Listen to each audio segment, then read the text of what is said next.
Hey there, adventurers. I'm Norwolf. Welcome to my role-playing game realm and to session 21 of my Powers Perils solo play. So, when last we left our intrepid adventurers, Gildor, Raffin, and Marazan had traveled to Lendrin's tower to bring him the magic orb that they found in the long-forgotten Chaos Temple. Lendrin, to remind you guys, is the wizard slash Sid magician, or by the version 1 rules of Powers and Perils, he essentially a druid, is the one that trained Gildor. Lendrin typically has 2 or 3 students at any given time, and they reside in his tower. So they are down here in the southwest section of the kingdom. If I zoom out a little bit here, here's the overall map. And I do have a new village map for the area around Lendrin's tower. Now I have to apologize, I have no idea where I found this map, and there's no markings on the map as to who it is from or who created it. So if I can track down where I found this, I'll add it into the comments down below. And anyways, so this tower, or sorry, this little village and tower that surrounds it is basically centered around Lendrin's tower. So a lot of the homes, the burgages that have been built up around here, and the various shops and whatnot, basically make this a self-sufficient community for the most part. The settlement itself has a number of farms on the outside. As I mentioned, the burgages, which supply a lot of vegetables and various other meat and poultry. The town itself has some orchards around the outside. There's a blacksmith, a herbalist, a healer, tailor, several woodsmen, hunters, and a small general goods store that just supplies some of the more common or basic goods. So there is some shipments of miscellaneous things that come in and out of here every so often. And there is a small inn with a tavern attached to it. The inn itself probably doesn't see a whole lot of business because this town is kind of a ways away off the main beaten path. It's a little bit secluded, and that's pretty much the way that Lendrin prefers it. And our merry trio here are going to be staying within the tower itself, and basically going to do some downtime this week. I'm expecting, maybe 5 or 6 days worth of downtime. I always think it's important for characters to have some downtime activities that break between traveling on the roads, doing the adventures, being in dungeons, all that kind of stuff. There's a number of great sources for downtime activities, and might just give a quick overview of a few that I have access to and kind of which ones I tend to use. So let's take a look at that quickly here.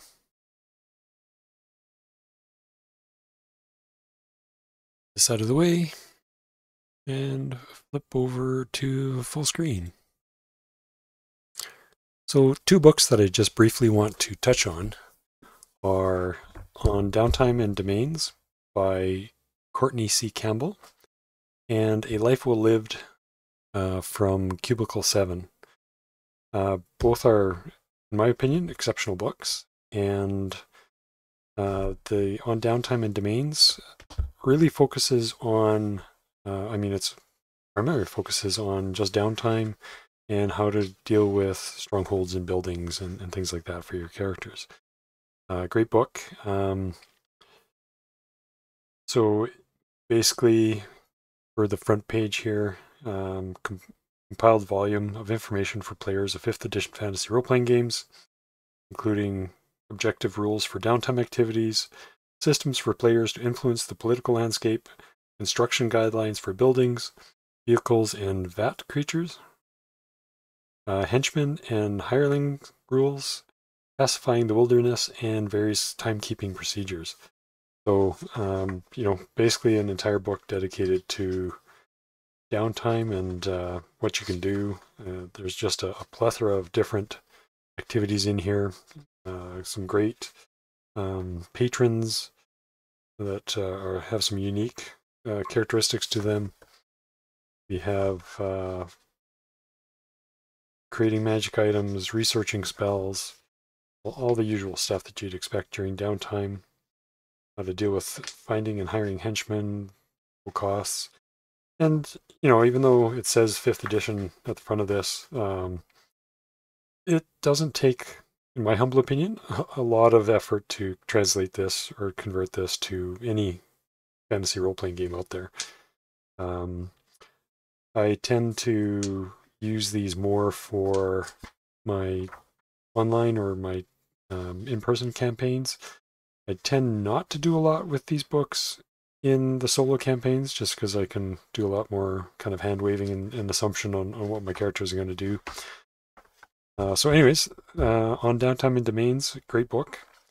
The second book has downtime in it, as well as a bunch of other stuff. All of the different sections are really well written, and I actually like the different ideas and components in here. Essentially takes your character from cradle to grave.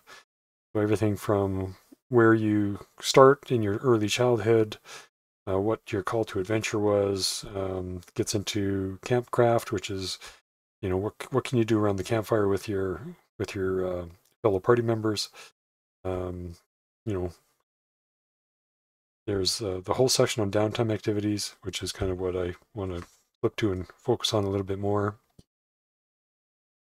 Settling down, spending your loot on some sort of a base, home, business, something like that.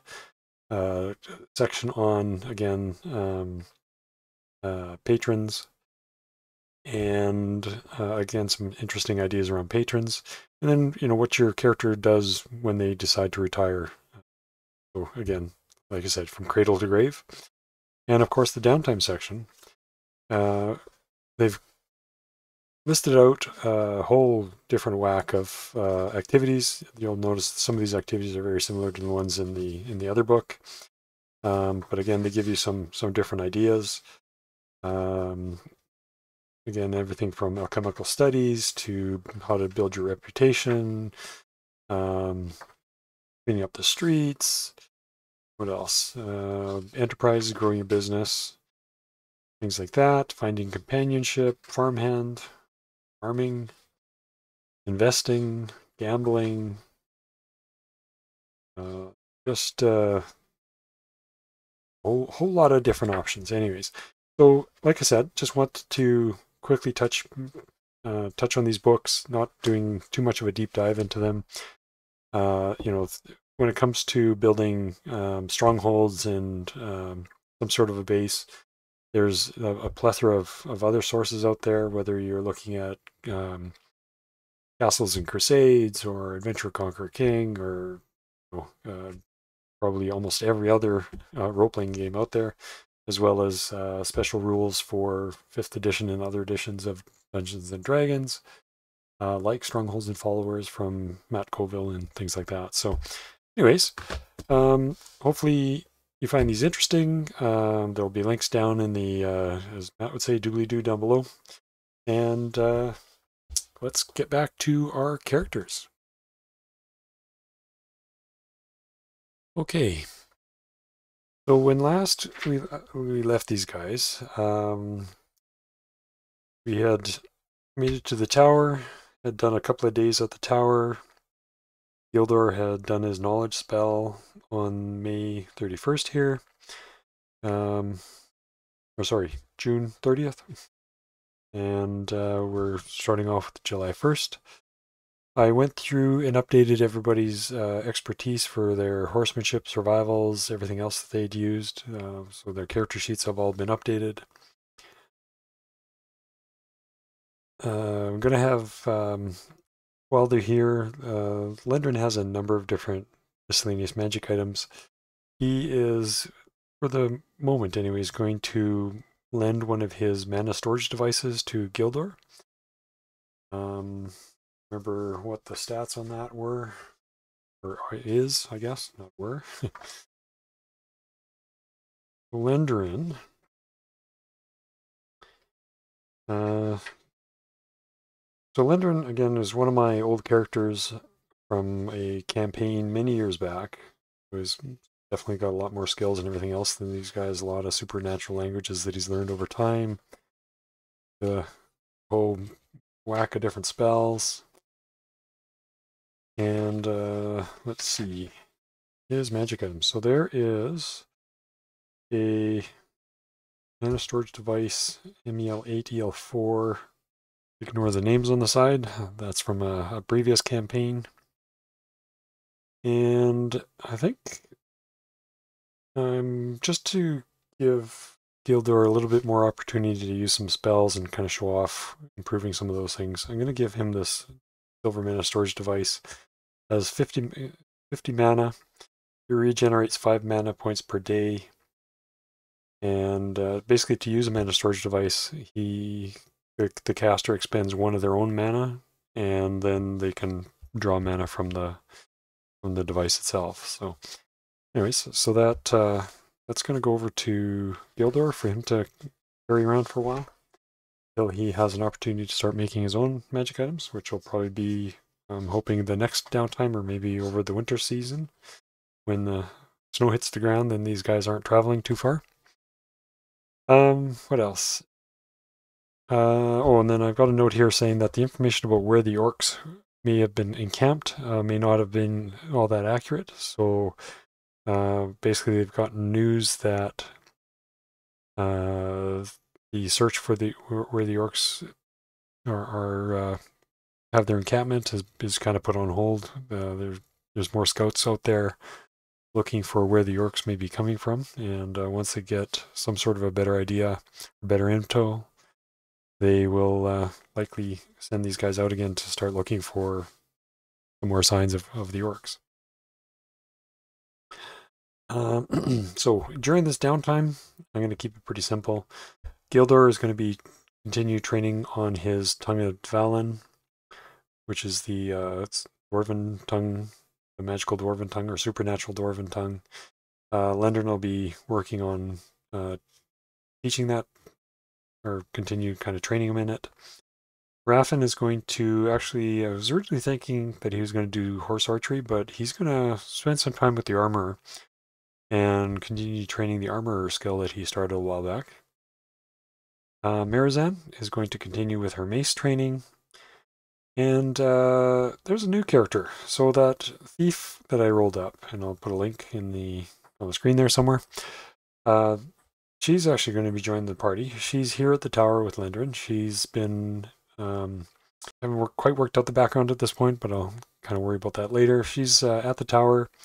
Even though she's a neutral wizard, she is kind of another character that's been helping out with things around the small kingdom.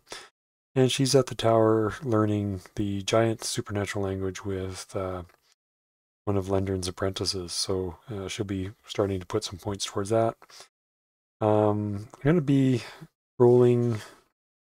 do the rolling for the weather. Well, actually, let's do that right now.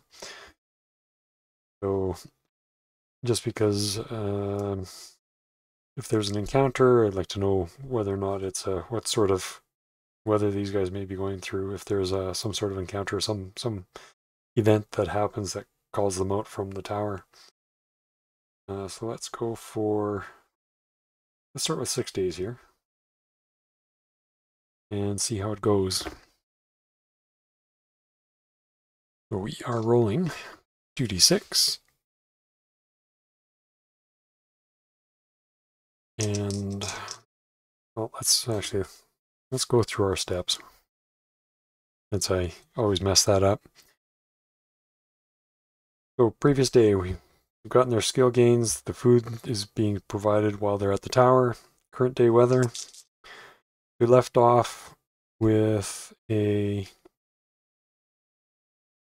cloudy and windy day. We end up on day 6 with cloudy and windy. Right. Gildor. Okay, so mana regen, energy level regen, natural healing, nobody's wounded. No spell casting of any particular sort during that time. And the training. Let's basically do some encounter rolls and see if there's anything that comes up of note during this time. Let's start with this first day. So during the day, 78 is not going to be anything. And during the night, not likely to be anything as well. Day 2, or July the 2nd, 41 is not going to be anything, and the night, 83 is not going to be anything. And the 3rd, 59, so, oops, no and no. No. No, and during the night, 69. During the day, 76, and during the night, 42. And on day 5, 79 is not going to be anything. Oh, 05. All right. So that night, or somewhere over that 12-hour period of nighttime, there's some sort of an event that goes on. And I've actually planned for this. So basically what happens is in the wee dawn hours, some of the scouts that are out and about catch sight of some rather large, giant humanoids that are making their way northward through the woods. They're being rather loud and noisy just because of their sheer size. The scouts estimate that these things are like 30 feet tall. And what we're going to do, actually, let me just roll that last. So this is a yes for this.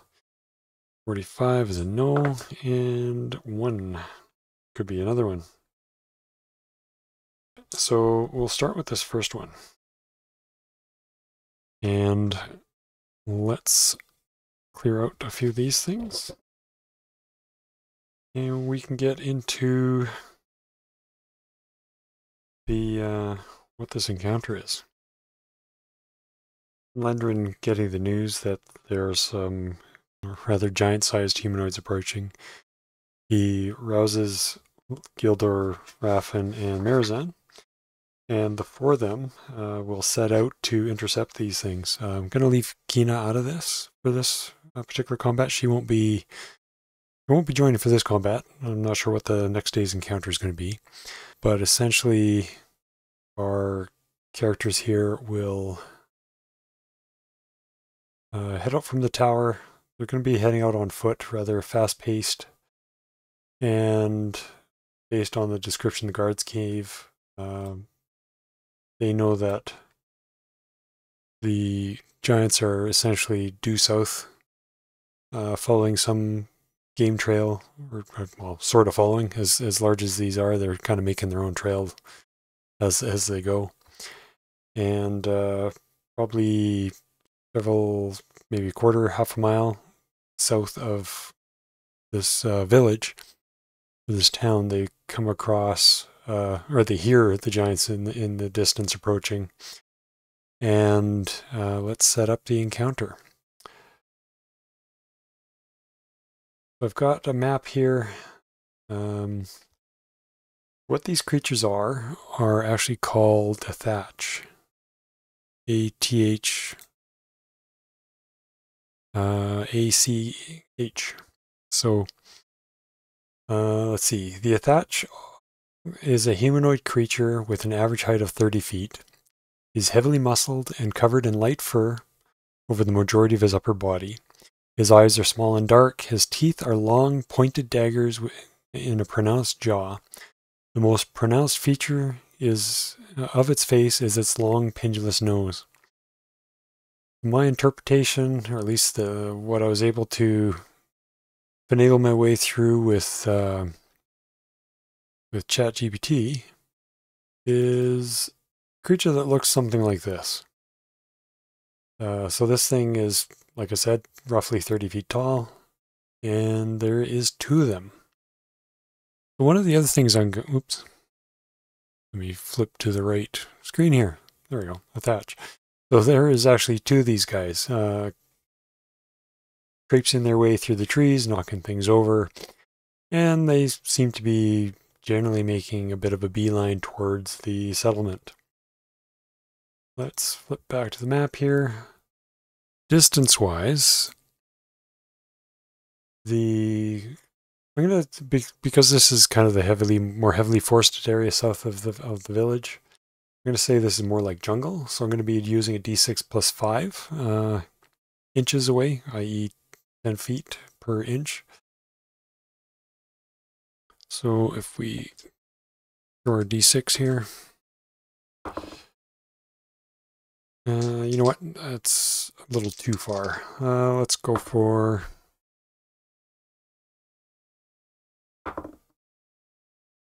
so 70 feet away. And it just so happens my initial setup here, they're roughly, I think, 80 feet. So I'll put these guys just a smidge closer. Great, let's go with that. So one of the other rules that optional rules that I'm going to try out in this combat, I've actually never really used these before, is something that Richard Snyder came up with some time back. I can't remember if it was in one of the Heroes magazines or whether it was just something that he put out later. This information you can actually get off the powersandperils.org website. I've just put it in my own format here. But essentially, what happens here is these guys are 30 feet tall, so they have a size factor of 10. Our characters have a size factor of 2. That's kind of the standard human size factor. I'm not going to, for our oversized characters, I'm not going to make them 3s just for simplicity's sake. And so that means the difference is 8. So what that 8 difference basically means is they'll be subtracting an additional 8 points from the damage that they take. So if the Gildor hits one of these giants for 10 points of damage, they have a natural armor value of 1, and that additional 8 points, so that's a total of 9. So only 1 point of that 10 will actually damage the giant. So it basically makes these oversized large creatures a lot tougher than just hit point. How do they put it? So it makes these large creatures more than walking walls of meat. So let's try that out and we'll see how this goes in this battle. Okay, so let's start with our, of course I do have these guys written up. So they have, as I said, 70 hit points. They have a damage tolerance value of -8, so they'll actually fight until they've taken 78 points of damage. They have an OCV of 22 and a DCV of 2, natural weapon index of +2.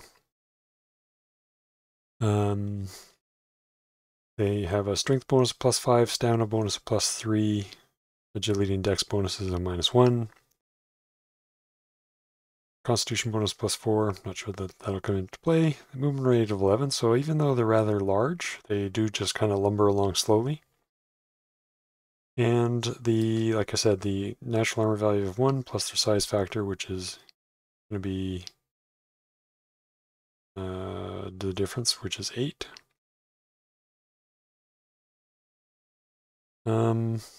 Their size 10. Also, right, so it's 11 and then less 2 for the size factor of the characters, which makes it a total of 9. MDV a 10, energy level of 111. Not too intelligent, intelligence rating of 4. Poison resistance 14. And although they don't see well, they have very keen hearing and smell. And they can throw rocks. Now, the rocks. They're throwing 30-pound rocks. Don't think my cheat sheets show that, but basically an other thrown weapon has a base range of 4 inches. And that's modified by the strength bonus, so that makes it a base range of 9 inches.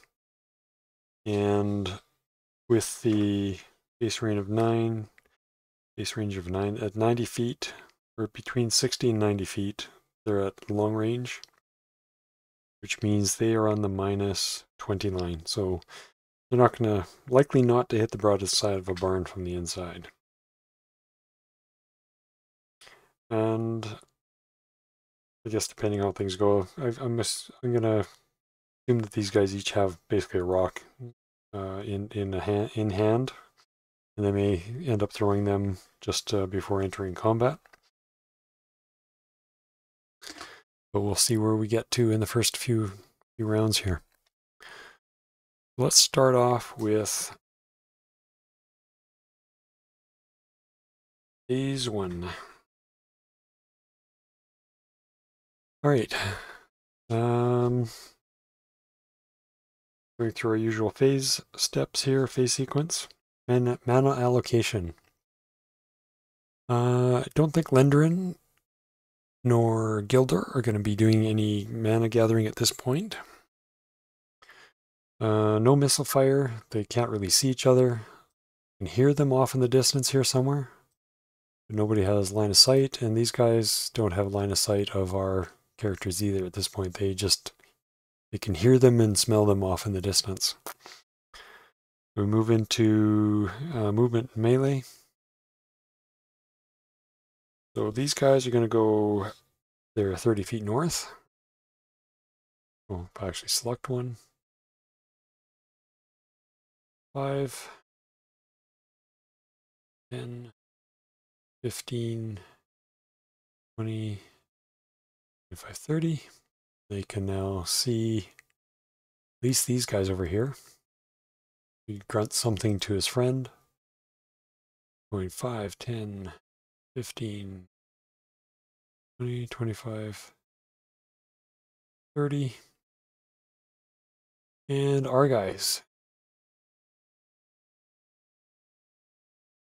They 10, 15, 20, 25, 30, 5, 10,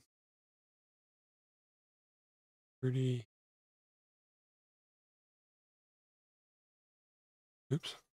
10, 15, 20, 25, 30. And, oh, hang on. What's Lenderin's movement? I have a feeling he might be pretty fast. Lenderin has a movement rate of 4443, so he actually has an extra 10 feet here. So he will go an extra 5, 10. And Gildor is going 5, 10, 20, 25, 30. And that is it for the first round. Okay, phase 2. Mana allocation.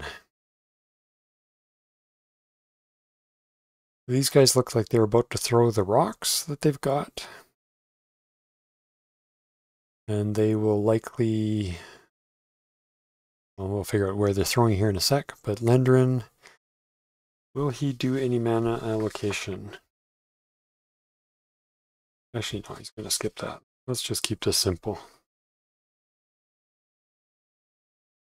He is going to move and swing, just like the rest of the guys.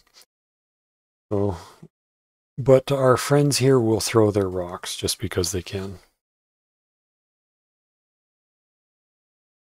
So our first guy, I'm going to say 1 to 4, he'll throw it at Lenderin. 5, he'll be Marazan and 6 at Raffin. So it is Lendrin. This other guy, he's got a better line of... He's going to be 1 to 4 Lendrin, 5 and 6 Raffin. Again, both these guys are throwing at Lendrin. And let's start with the first one. So he is basically 2 inches away. 2 inches on the 9 is going to be a short range, and that's going to be a -4 line.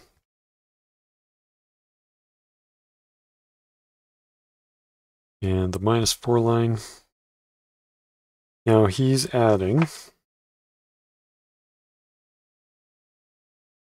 Lendrin's heater shield score is 16. No, sorry, his EL. Oops, what is his EL? Didn't write it on the front page here. Looks like it's 11. Heater shield's EL 11. He's adding 11 plus the 2 for the heater shield size. So he's adding 13 to this Giant's Roll on the -4 line, like I said. Range -4.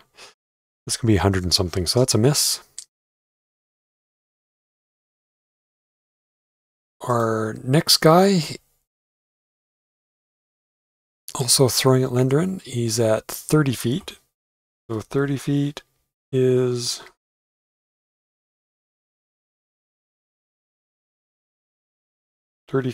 is going to be a medium range. For other thrown weapon is going to be -14 line. Oh, hang on. 2, yeah, that was point blank. Oh no, that was short. All right, so -14 line plus a bunch. What did I say? Plus 13, so 30, 47. The -14, yeah, that's going to be a complete miss. They've tossed the rocks. And we get into magic effect, none, movement, then melee.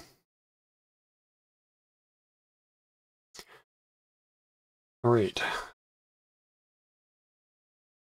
So, movement is going to be based on whoever's got the higher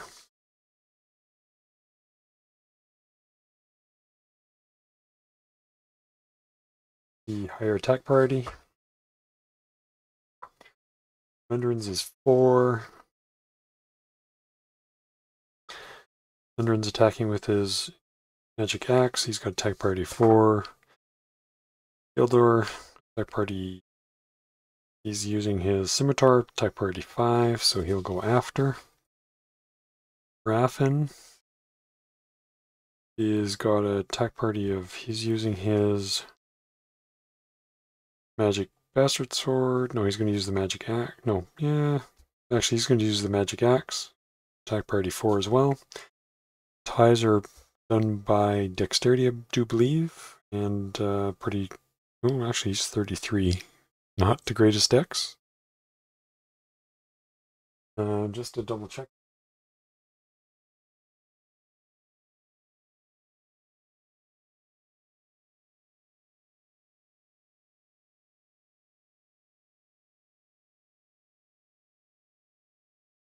Phase sequence. All right, movement order.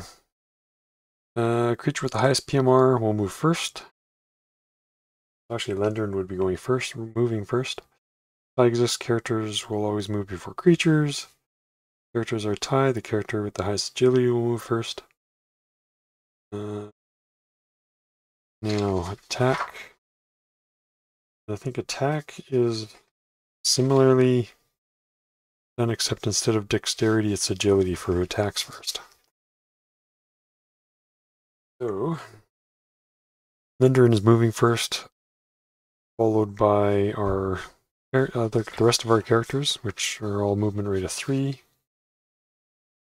Phase movement rate 3. And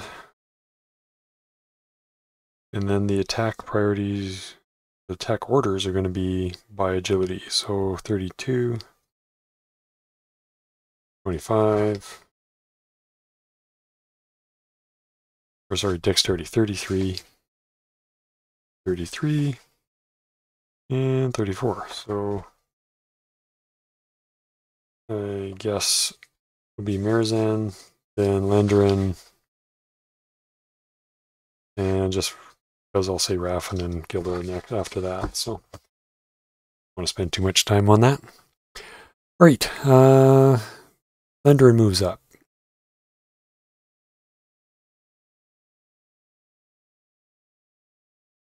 Let's see, that's one. So he could actually skirt around.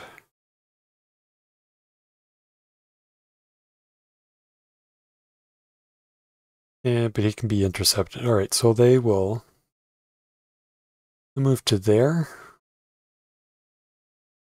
and attack this guy.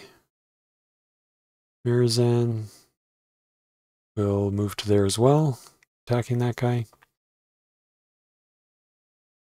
5, 10, 15. These guys will likely move up as well. Go for that. Put him behind these guys so we can actually see what's going on. And similar to this guy, move him to the back. All right, and Gildor.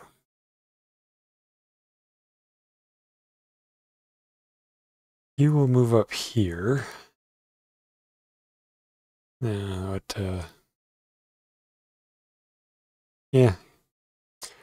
So Lenderin is doing his best to attract the attention of this guy.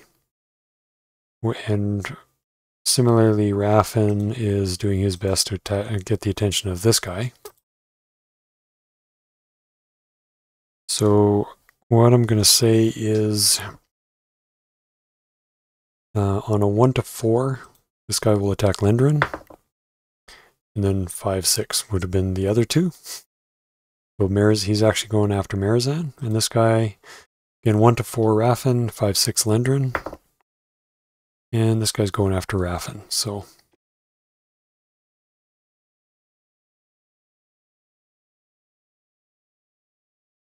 let's actually get these little pointers facing in the right direction.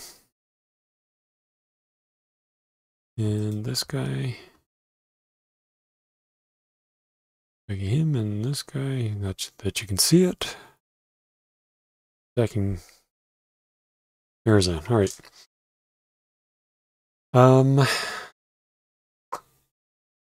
So we start with Marazan. So she is getting -5 for three people attacking the same creature here. And she has she's using her bastard sword, as I said. She's subtracting 8 for that, so a total of -13 to her roll. And OCV 2 on these guys. Or sorry, DCV 2. He is on the +8 line with -13. So 41 and less 13, that's going to be 20 something or other, so that's going to be a hit. And on a hit, she does a d6 + 6. So 7 points. So 7 points bounces. Next up. Oh, actually my bad. These guys are actually going to be attacking. Oh, they threw rocks. That's right. They don't attack this round. Oh, actually I did that all right. Next up, Lenderin. Lenderin has, oh, sorry, with her magic axe, she actually had an additional, or sorry, magic sword, additional -6, so that wouldn't have helped. It still would have been just a regular hit. Okay, Lenderin. He's subtracting 7 for his magic axe, 10 for his EL, and another 5 for the multiple attackers. That's going to be minus 22 to his roll. He has an OCV of 19, so he's on the plus 17 line. So way down here, and what did I say? Minus 20. Holy smokes, you think? Minus 23. Minus 22. That's a 4. So that's going to be a deadly hit. So he is doing D10 plus 15 on a 4d10 plus 15 on a deadly hit.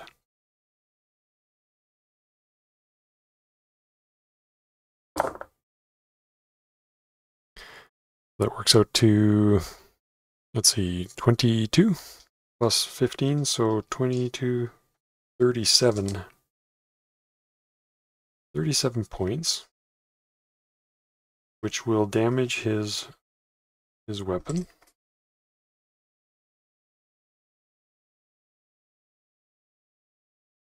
$37 points less than 9.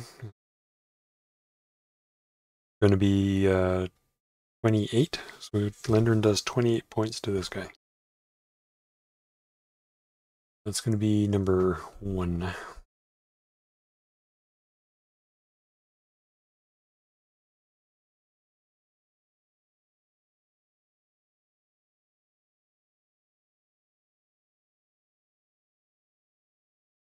Which leaves us with 42.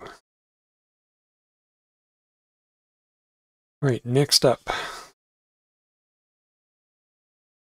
Let's go with Gildor and finish off this guy. Or finish off the attacks on this first Athach. Lendrin, he's attacking with his scimitar. He's subtracting 8 and 5, so 13. So that's going to be a 24 on the 5 line. 24 on the 5 line. Regular hit. 6 plus 2. He can't even damage him. So that's going to be a bounce.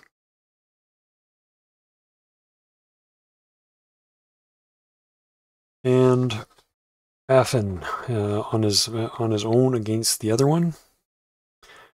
Raffin's going to be on the plus 9 line. He is subtracting 8 and 4. So 12 points, or yeah, 12 from his percentile roll on the plus 9 line.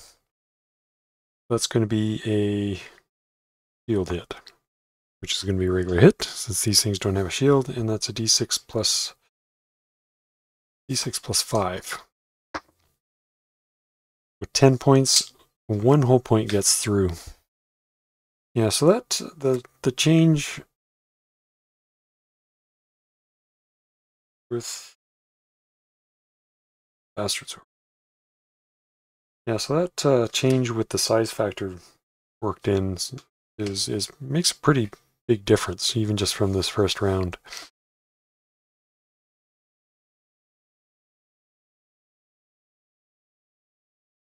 Phase 2. Or sorry, Phase 3. That was the end of Phase 2. Phase 3. OCV 22. Which, according to our little table here, that gives them an attack party of 2. They go first. As I said, the first guy is attacking Marazan. So Marazan is adding 7 to the roll. He is on the against her, so OCV 22 against her DCV 10. That's going to be on the plus 12 line. So minus 7, and they have a natural weapon index plus 2. So they're basically adding 5 to the roll. 41 on the 12 line. And that's going to be a regular hit. Be d6 plus 5. So 8 points. And her armor will stop 3, so armor takes 1, and she takes, what did I say, 8? So 7.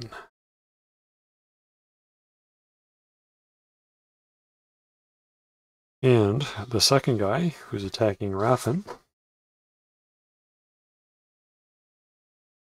Raffin's DCV is 10.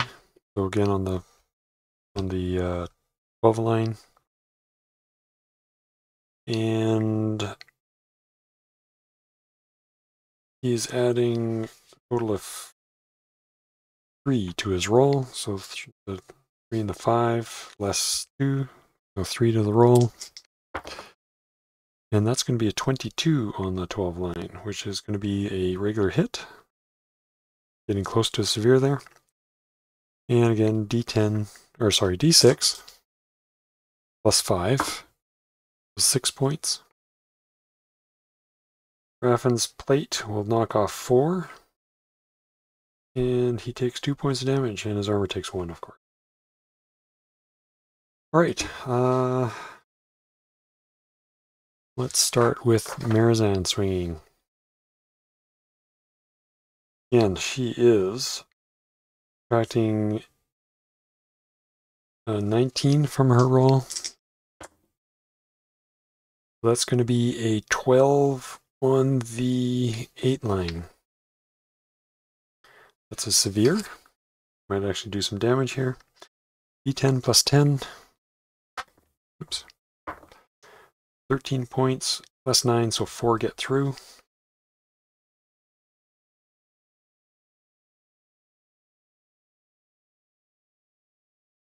Then with broadsword. 38. And of course, that 13 will not damage the sword. So Lendrin, he is minus 22 to his roll on the plus 17 line. And 95 less 22, that's going to be what, 72? 73 on the plus 17 line. It's going to be a shield hit. These guys don't have shields, so it's a regular hit. And again, he's doing D6 plus 8. So 11 less 9, so he's getting 2 more points.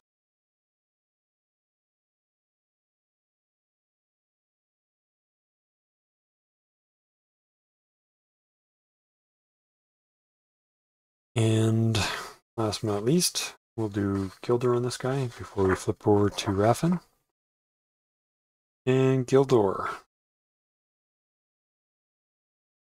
Let's see. 6, 8, 13 off his roll on the 5 line. He needs less than 60. Yeah, it's going to be a shield hit, it's a regular hit. Alright, so on a regular hit, he can't even do anything. 6 plus 3, so 9 is his... Whoops, no. D6 plus 4. He could... Well, I guess if I roll a 6, he could actually do 1 point of damage. Nope. Bounces. Alright, Raffin. Raffin is minus 12 on the 9 line. That's going to be 16 on the 9 line. Going to be exactly a severe. And he is doing... Alright. Yeah, 8. Oop, no, hang on. Raffin, that's a minus 11 off that, so that's going to be a 17. Oh no, 8. Oh no, that's right, 12. So yeah, 16. He is doing a D10 plus 9. So basically, he's doing a D10 points of damage to this. Wow, 1 point.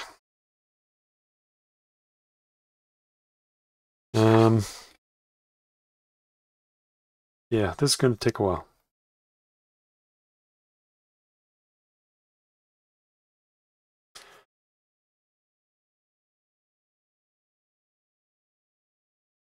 All right, phase 4.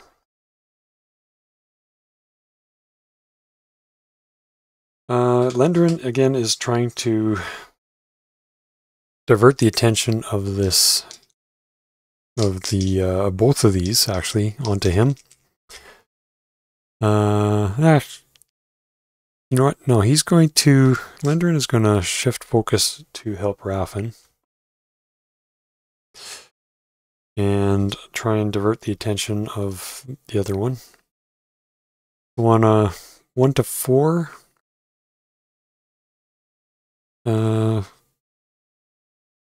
It'll switch from Raffin over to Lendrin. So that's a 1, so it does. So this guy's focusing on Lendrin. This guy is still focusing on Marazan. Oh, he swings at Marazan. On the +12 line with +5 to his roll. 29 on the +12 line, that's going to be a hit. With D6 +5, that's going to be 6 points. Her armor takes 1, and she takes another 3 points of damage.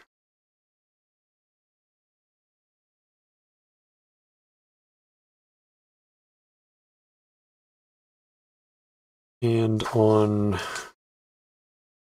Lendrin, the other one is swinging to him. Lendrin has a DC of 20, so he's going to be on the +2 line. And he is adding 11 to his roll. +2 line +11. So 29 is going to be a shield hit. Lendrin's shield with his skill, he's got a metal heater shield, got a skill 11, armor value of the shield is 16, so he can block 27 points of damage. This thing can't even damage his shield, even with the max roll. So 11 points bounces off the shield, but that is a shield hit for Lendrin.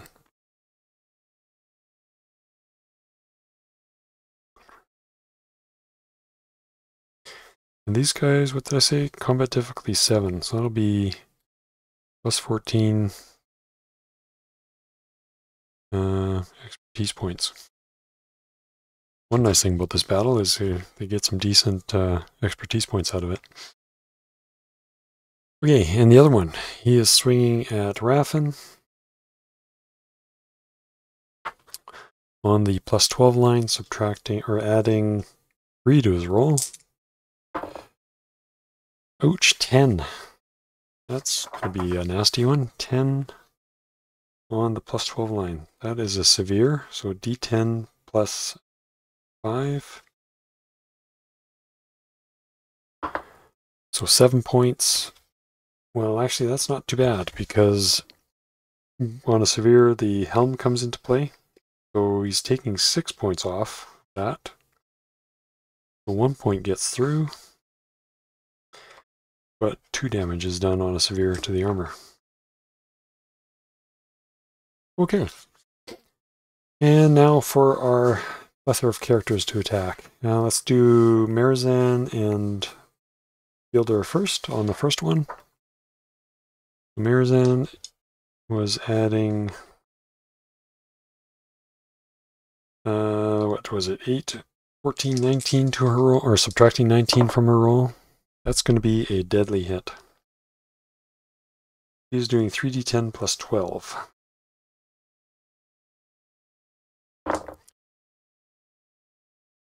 Which comes to, what's that, 1628? That will, what's that sitting at? 15, 30, okay, so -1, so 1 damage to her sword. No chance of breaking. It's not double the fatigue value. And what did I say? Plus 12.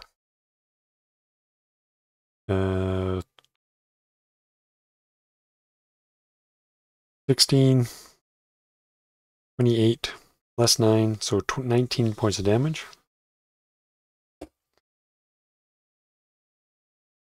Minus 19 for Marazan with the broadsword.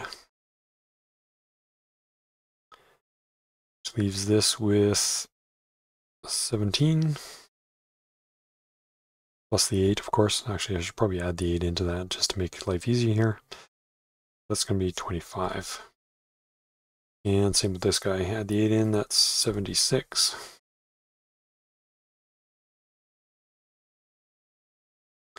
And where's little Gildor? Gildor is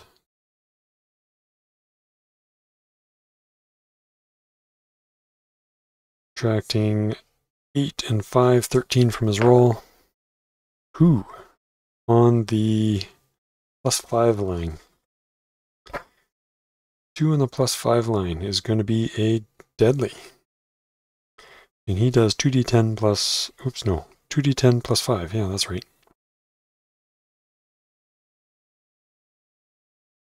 Yep, 5. Okay, 2d10 plus 5. And 13 points. That will not damage his scimitar. It will do all of 4 points of damage, -4 for Lendrin with the, or not Lendrin, Gildor with his scimitar. Leaves him with 21. Things starting to get a little wounded, but if I remember correctly, they do not flee.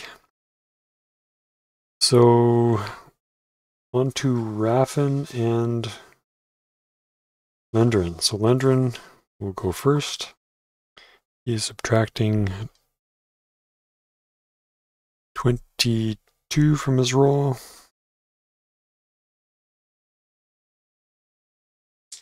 And he's on the +17 line. 58. 58 on the 19. It's going to be a hit. And d6 plus 8. So it's going to be 4 points of damage.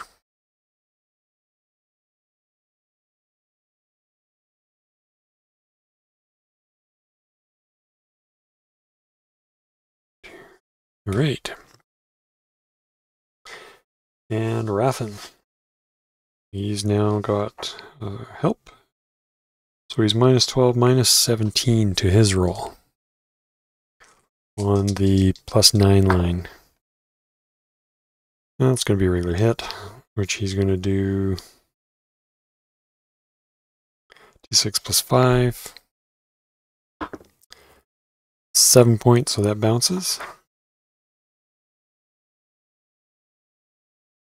And we are on to the next phase. Phase 1, round 2. The giants are swinging. No reason to switch targets. So the first one on Marazan with a +5 to his roll. That's going to be 50 on the 12 line.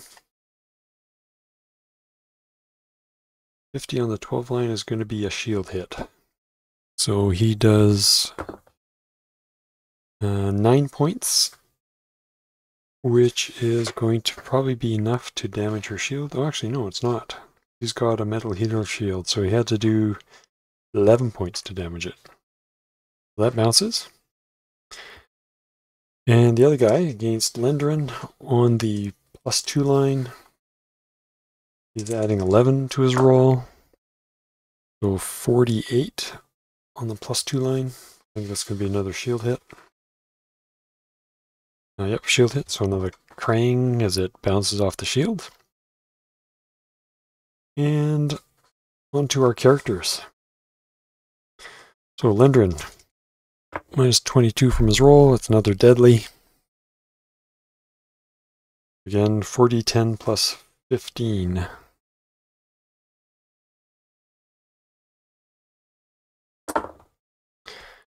Not the greatest roll. So 19, 15, 34. 34 is enough to damage his weapon again. And 25 points get through.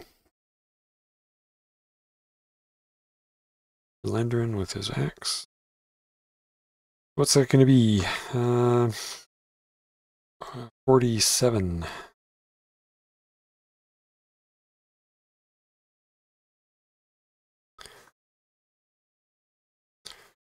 Raffin, you are minus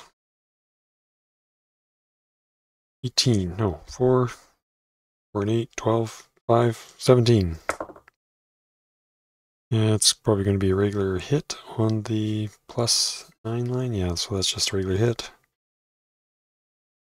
D6 plus 5, 9 bounces. Gets blocked. Okay, now that I've totally mixed up the order, let's go back to Marazan and Gildor, so they can swing at this thing as well. Starting with Marazan. All right. So she is... That's going to be a deadly. A bunch of minuses on that. So she's doing 3d10 plus 12. Not great. 10, 22 plus 9. 22 is going to be another point of damage. Plus 9 is going to be 13. She does 13, Marazan with the broadsword. That's going to have 8 left. And Gildor, you have your last chance to do some damage on this guy. And you totally missed. Okay. Next phase. Phase 2 of round 2. We have the brutes attacking. So the first one on Marazan, adding 5 to his roll. So 90 on the 12 line. 90 on the 12 line is going to be a miss. And the one on Lendrin, on the +2 line, he's adding 11. So 88 is going to be a miss as well. And we're back to our other characters. So let's have Marazan and Gildor do their bit. Go back to the right order.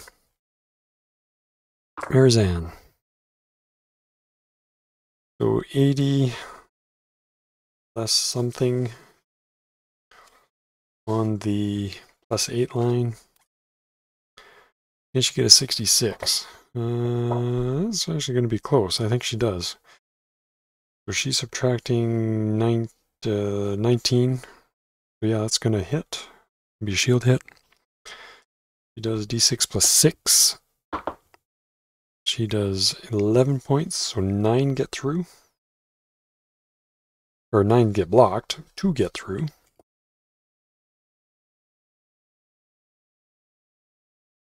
Broadsword. Be 6 left. Let's see if Gildor can do something with a decent hit here. And he is subtracting 13. And he misses again. Nice. Right. Over to Raffin and Lendrin.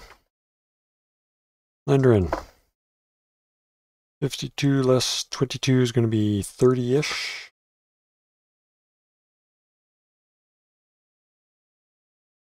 30-ish on the plus 17 line is a regular hit, for which he does a d6 plus 8. So that's going to be, what, 11? So 2 points get through.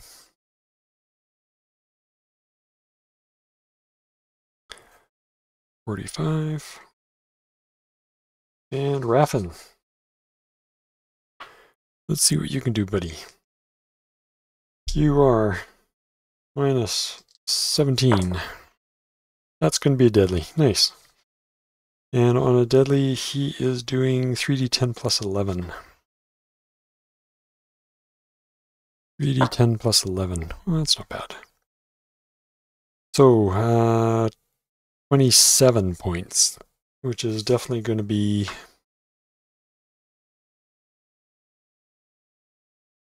more than double his fatigue. So that is 8 off of the 17 is going to be 9.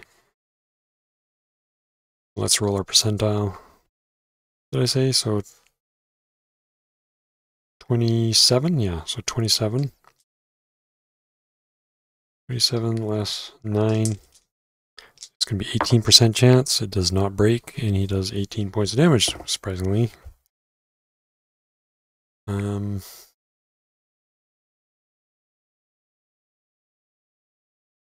Raffin with his bastard sword. That's going to be 27. All right. Phase 3. Our brutes attack. First one on Marazan. Oops. Do this again on here. That's going to be a 1621 on the plus 12 line. That's going to be a regular hit. So d6 plus 5 is going to be 9.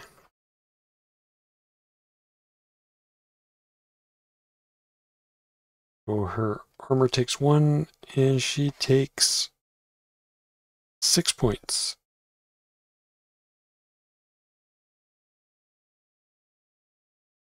And on Lendrin, 81 plus 11, that's going to be a miss.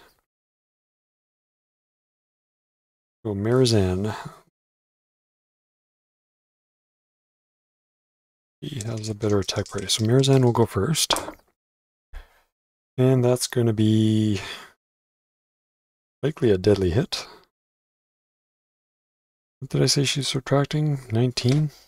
Yep, that's a deadly. 3d10 plus 12.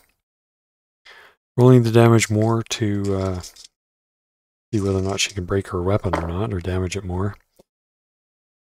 So 6, 13, 21, 21, 33. So another point of damage. And she can finish off the last 6 points here. And actually, since it's the dying swing on the thing, Gildor can do his last hurrah swing as well. It's going to be a regular hit at best, which means it's going to bounce. On the other guys, we have Lendrin swinging first with the minus 22 to his roll. Wow. 69. 69 on the plus 17. It's a shield hit, so it's a hit anyways. And that's probably, he's doing what, a plus 8? So he does 1 point of damage.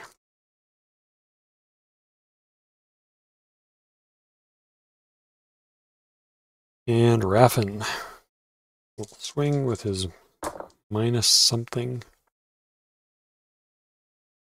Raffin is on the plus 9 line. He has to get a 68. I don't think he's got enough minuses there. Nope, he doesn't. That's going to be at best 70-ish. So yeah, that's going to be a miss. And we're on to the next round. So this guy is dead. Let us get rid of this guy. He is gone. Movement and melee.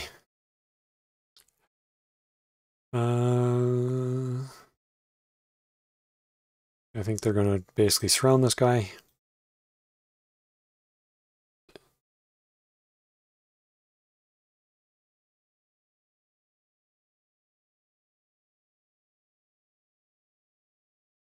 Actually see these hexes a bit better.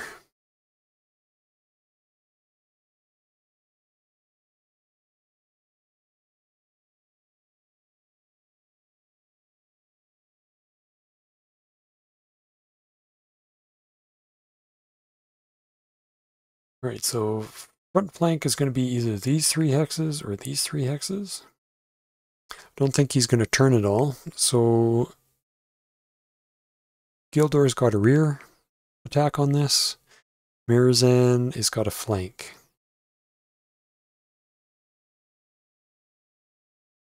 All right, so let's start with Marazan. I think she had the highest attack priority, based on her agility being 1 point higher than Lendrin's. So Marazan, 15, less a bunch is going to be a deadly hit. With a flank. Flank is -10, yeah, so it's definitely a deadly. 3d10 plus 12, oops. So what's that? 16, 28. So 19, 28. So 19 get through.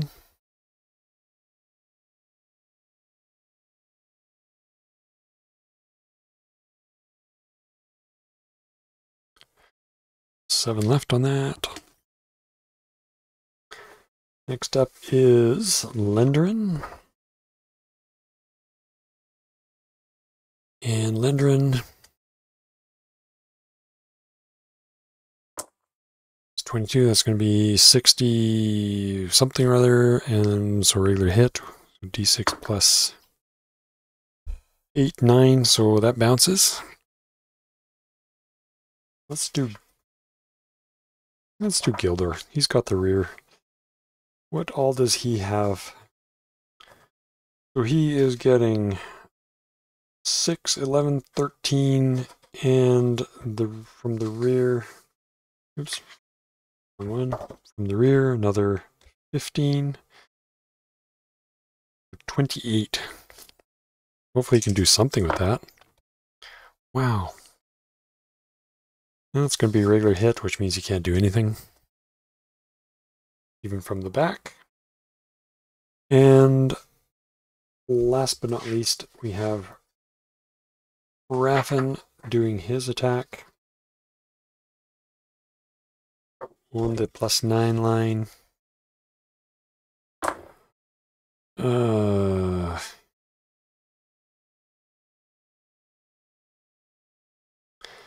He needs to, well, let's see what he gets. -17. That's going to be, what's 82 minus 17? 67? All right. Yeah, 67. All right, so that's a regular shield hit, to which he will do a d6 plus 5. Can't believe this thing's still alive. 7. That bounces.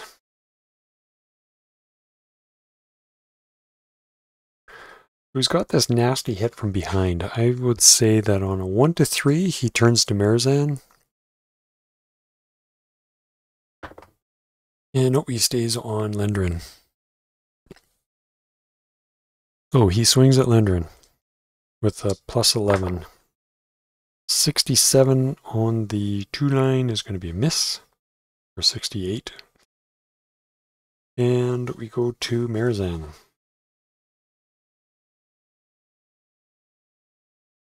Who's attacking on the +8 line. 61. Gonna be a shield hit. All the minuses, it's still going to be a regular hit sort of thing. And she does a d6 +6. So that's going to be 12. So that does 3 points of damage.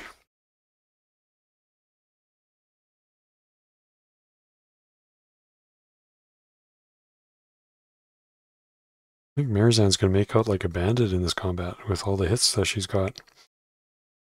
And it has 4 hit points left. It's sitting at -4 to its DTV. Hey, Lendrin. Oh, hang on. Oh, yeah. That was a flank. All the rest, yeah. Even with the flank, she wouldn't have done much better. 69, that's going to be a regular hit. He can... Well, he could actually kill it if he rolls high enough here. D6 +8. That's going to be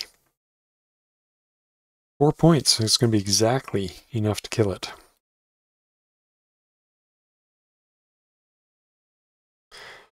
The other two can take their swings and see if they can also take advantage of that 4 points. Gildor. Oops. Let's actually roll the right dice here. Gildor. He's gonna 72. Well, he is from the back. It's probably going to be hit, which he can't do anything with.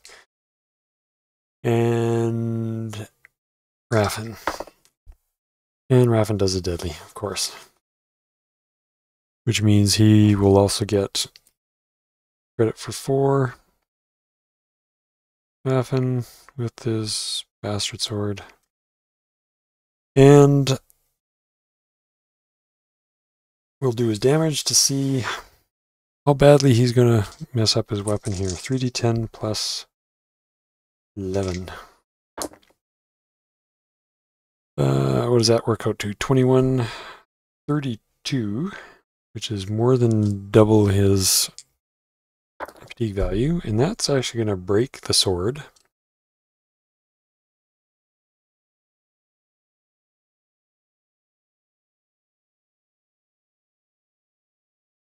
Birkin.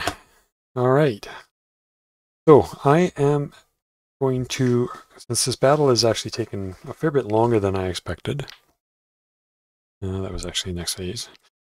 I'm going to just say that the encounter on day 6, or the event, was non-eventful. It was probably some animals in the night or something that the scouting parties, or the scouts around the area, came across, and nothing that our characters had to do anything with.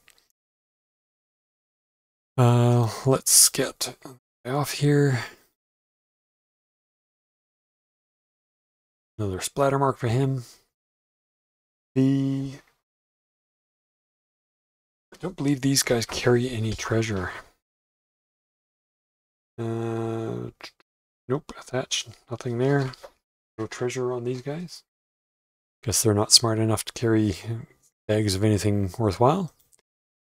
And day 6, they'll actually end up having to spend a couple of extra days here. Lendrin, or the dwarf rune myth that is part of Lendrin's troop, will spend a couple of days repairing the bastard sword. So I will pick up next time with probably, I'll do a few more days offline here. If anything eventful comes out of it, I will at least comment on it, not necessarily record it or anything like that. And the next time we'll pick up with the continuing adventures of Gildor, Raffin, Marazan, and our new addition,